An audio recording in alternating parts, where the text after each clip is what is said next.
అప్పుడు వాక్యమైన దేవుడు ఏలియా నుంచి బయటకు వచ్చి ఏలియా గమని దగ్గరే ఉన్నాడు. ఆ గమని దగ్గరే ఉన్నాడు. కానీ ఏలియాలో దేవుడు ఆమె కంటే ముందుగా లోపలికి వెళ్ళి ఆ కడవలో చేపెట్టాడు ఆయన. ఆ కడవ ఏమైంది? ఆ తొట్టి ఏమైంది? పొగడం ప్రారంభించింది. అది ఏలియాకి రొట్టె చేసింది. ఏలియాకి రొట్టె చేసింది. ఆ నూనె తీసింది. ఆ రొట్టె కాల్చింది.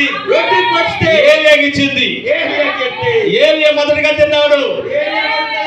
ఏలియాగా అంటున్నాడు. ఇప్పుడు యెహోవా జీవముతోడు,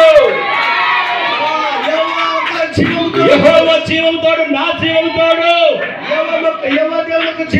నా జీవంతోడు. ఆ తొట్టులో పిండి ఎన్నడూ తక్కువ కాదు. పిండి దశకి కూడా తగ్గు. నీవును నీ ఇంటి వారిని పిలుచుకుని పెట్టు. నీకు నీలో తక్కువ నీ వాట వండించి పెట్టు. ఓ అట్టి వాట నీ ప్రజలందరూ పిలిపించు. నీ ప్రతికరంగా నీకు నీ కొడుకుకే కాదు, నీకు నీ సగయ్యో నా ఒక్కడికే కాదు, నా ఒక్కనయ్యో నీ బంధువులకి దూరస్తులు కూడా పిలిపించు. నీ దగ్గరకు దూరతరకు అందరూ కరంగా మీరు మారు మనసు పొందండి. మీరు మారు మనసు పొందాడు. క్షమాపణ నిమిత్తము, నిమిత్తము ప్రభు యేసుక్రీస్తు నామములో బాప్తిసం పొందండి. ప్రభు యేసుక్రీస్తు బాప్తిసం తీసుకున్నారు. ఈ బాప్తిసము మీకును మీకు మీ పిల్లలకును దూరస్తులందరికీ హల్లెలూయా. ఈ రక్షణ అందరికీ ఇది సమృద్ధి ఆహారమై ఉన్నది. దేవునికి మహిమ కలుగును గాక. ఇప్పుడు ఆ స్త్రీ అందరికి పెట్టేదానిగా మార్చాడు దేవుడు. ఆ స్త్రీలు అందరికి మాట్లాడిస్తే మార్చుతాడేనా? మార్చాడా? ఏలియాని పోషించట్టుగా చేసాడా? దేవుడు పోర్పందిస్తే దేవుడు ఉంటోడేనా? తన పరిచర్య ముందుకెళ్ళి చేసాడా దేవుడు? సేవ ముందెట్టుకున్నాక దేవుడు ఉంటోడేనా? చేసాడా లేదా? చేసాడు ఆయన. దేవుడు ఉంటాడు. హల్లెలూయా. నమ్ముతున్నారా? ఆ స్త్రీని అక్కడ పరిచర్య కొరకు నిలబెడితే దేవుడు ఆ ఒక శిష్యును సేవ కోసం నిలబెట్టేసి ఆ ఏలియా కొరకు నిలబెడితే దానికోసం నిలబెట్టేసి ఇక్కడ ఏలియా పరిచర్య కింద ఈ ఏలియా ఒక సేవ కింద ఇదిగో ఇక్కడ ఒక సంఘం ఉన్నది. ఇదిగో సంఘము. ఇదిగో మీ ద్వారా పరిచర్య ముందుకు వెళ్ళబోతుంది. మీ ద్వారా జరగదుగా. మీ ద్వారా అనేక చోట్లకి వెళ్ళబోతుంది పరిచర్య. మీ ద్వారా జరగదుగా సేవ. ఇదిగో ఇక కొండల్లోకి వెళ్ళబోతుంది పరిచర్య. మెట్టల్లో ఉంటుంది సేవ. ఇదిగో ఇక లోయల్లోకి వెళ్ళబోతుంది పరిచర్య. సేవ అసలు నాగరికత తెలియని ప్రజల్లోకి వర్తమానం వెళ్ళబోతుంది. ఇప్పుడు అసలు తెలియని వర్తమానం అందుంది. యెహోవా చలవించుతున్న ఈ మాట ఇది నమ్ముతున్నారా మీరు? మీ పిడికిని పెట్టి దేవుడు ఆశీర్వదిస్తున్నాడు. ఆయన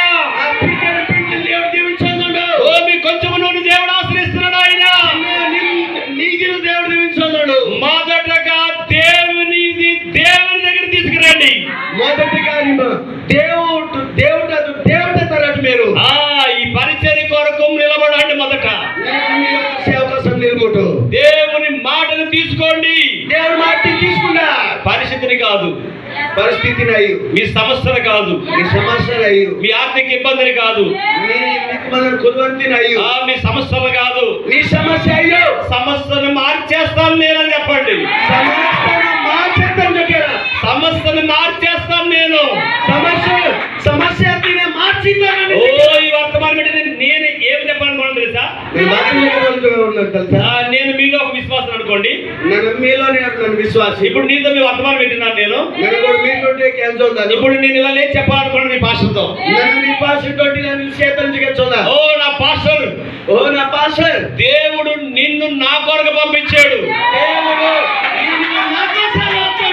దేవుడు నిన్ను నా కొరకు పంపించాడు. దేవుడు నిన్ను నా కోసం రాస్తాడు. నీ నోటిలో ఈ వర్తమానం ఉన్నది. నీ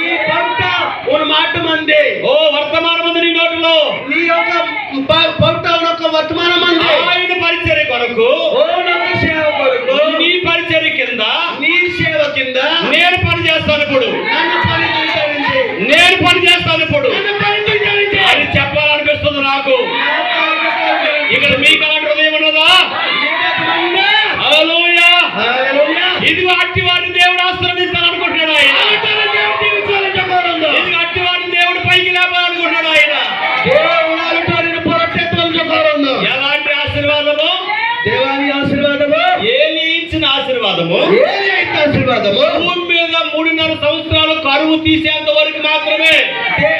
భూమి మీద భూమితో 3.5 సంవత్సరం వరకే కరువు అందరి వరకే. కానీ ఈ కాలంలో ఈ ఏలియనిచ్చిన వర్తమానములో ఈ వర్తమానం కింద పనిచేసే సేవకుడు పరిచర్య కింద వధువు యొక్క పరిచర్య, ఈ వర్తమానం కింద సేవకుడు ఒక పరిచర్యలో హల్లెలూయా